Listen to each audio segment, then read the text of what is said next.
We watched a video on the channel about how China is surrounding India and neutralizing much of its capabilities. But even so, India has this complicated relationship with China through the Brazil, Russia, India, China, and South Africa and bilateral agreements, although there is a lot of mistrust. That's why the strong closeness between Indians and Russians as a counterbalance to the Chinese ends up being a geopolitical fact, which is also good for the Russians, who are concerned about their future and about becoming overly dependent on China.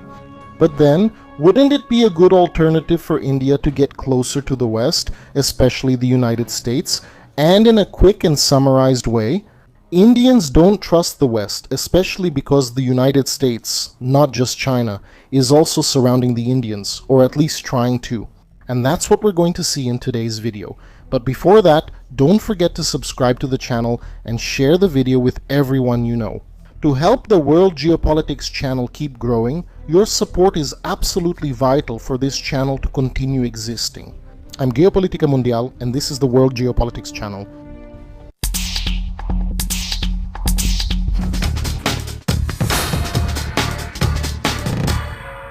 Enrique Insinger, former United States Secretary and acclaimed 20th century strategist, once said, "Being America's enemy can be dangerous, but being its friend is fatal." And by all indications, the Indians agree with him. Because India has focused on opposing China without necessarily being hostile to it, and also without having a binary or shallow view of the world, falling into the trap of thinking that in order to counter the Chinese, they would necessarily have to align themselves with the United States. And there's a good reason for that: distrust towards the West. On June 3rd, 1947, Viscount Louis Mountbatten, the last British Governor-General of India, announced the partition of British India into India and Pakistan. The official reason for the separation was hostilities between Hindus and Muslims. However, unofficially, the concern was about a very strong and expansive pan-Hindu movement at the time, which could expand towards Central Asia, the historical area of Indian influence to the West. Positioning itself as a major player, close to the sensitive Middle East and to the East, another area of deep cultural connection with Hinduism, the physical separation of Muslims from Hindus gave substance to this dispute. Crises only turn into military conflicts or civil wars when they have a specific geographic location. And this happens because this geographic factor will give physical substance to any movement. If you think that any country will have a civil war, look at the map of that country and see if this tension or crisis is geographically defined. You will probably have a civil war; if not, most likely you won't. In the Indian case, the partition did not lead to a civil war, but it created this Islamic Pakistani blockade over the West and the North. Indians within British India, the border between India and Pakistan, the Radcliffe Line, was determined by a report commissioned by the British government. Pakistan emerged with two non-contiguous areas: East Pakistan, which is now called Bangladesh, and West Pakistan, which we know as Pakistan. Separated geographically by India, India was formed from the Hindu-majority regions of British India, and Pakistan was formed from the Muslim-majority areas. On August 14, 1947, Pakistan was declared a separate nation, and on August 15, 1947, India became a sovereign nation. In other words, before recognizing an independent India, the British made sure to block any future movement from it. Say what you will. But the British always had a strategic vision. They knew that the subcontinent had always been a source of powerful forces, so this action was very effective. The pan-Hindu movement was blocked and India lost, probably forever or for many years, any serious ambition to project influence or control over Central Asia and, as a consequence, the Middle East. However, violent conflicts between Hindus, Sikhs and Muslims continued to follow. Despite the material definition of the two countries, interaction between this Pakistani and Indian territory was very intense. It was an artificial border because the region of Pakistan had always been this Hindu civilizational center. In fact, India, the concept of India, was actually born in Pakistan. This perception of isolation fell upon the newly created Indian state. But there was little they could do, and in a way, this even helped to ease internal tensions. After all, don't think that everything was nice and smooth. In the midst of these signatures of international treaties of heads of state and diplomats, the situation inside India was very chaotic. Riots, protests, and outbreaks of violence were spreading throughout the subcontinent. Millions were dying in the midst of this chaos. Beatings over religious differences, kidnappings, rapes of women, looting, and everything else you can imagine were happening. So this separation of populations and eventually the migration of groups could solve the internal problem. Also, remember that there was never an Indian nation. The region of the Indian subcontinent was always fragmented and divided, with brief periods when some kingdom or stronger empire managed to control a larger area. But India, as the nation we know today, is a result of 1947. The creation of India only exists because it is a result of British imperialism, which managed to unify this region under centralized control. The partition of India was used to maintain a British strategic base in the northwest of South Asia, which could protect British interests in the Middle East and contain Soviet advances from the north, and the Pakistanis cooperated a lot with the West to contain the Soviet Union. Whereas, although India officially was part of the non-aligned movement, in practice it maintained a very close relationship with the Soviets. And probably, in the case of a major Third World War, India would support the Soviet Union against the West. During the Indo-Pakistani War of 1971, caused by atrocities committed by Pakistani military forces in East Pakistan, which is now Bangladesh, Washington chose to support Pakistan while taking a stand against Indian intervention. Published documents showed the United States even sent the United States Ship Enterprise aircraft carrier to the Bay of Bengal, signaling support for Pakistan and weighing the chances of an attack against India. Of course, for Brazilians, whose memory lasts only 4 years, imagining that events from so many decades ago could affect foreign policy today sounds strange. But for Indians it doesn't, and even after the Cold War, the relationship between the West and India remains strange. In recent years, the United States has been seen as a key partner for India.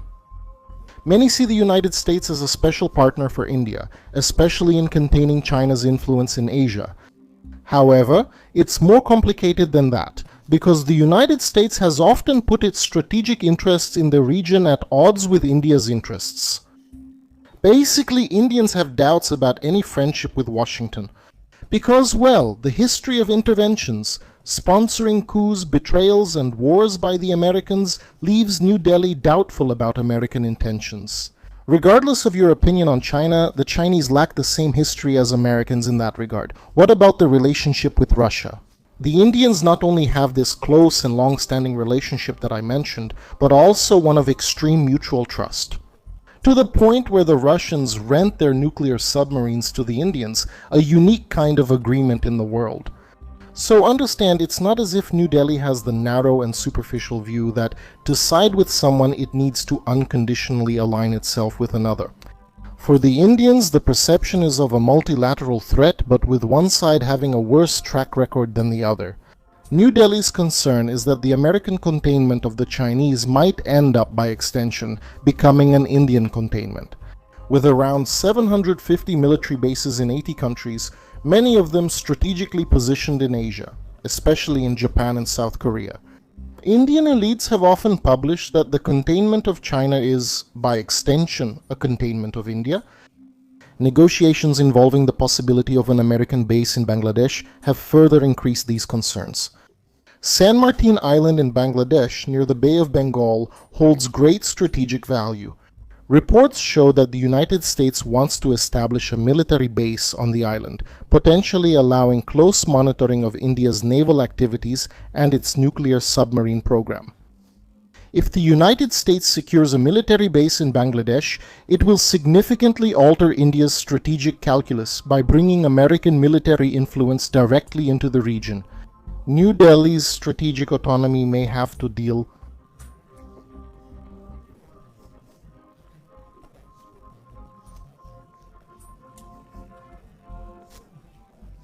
Bay of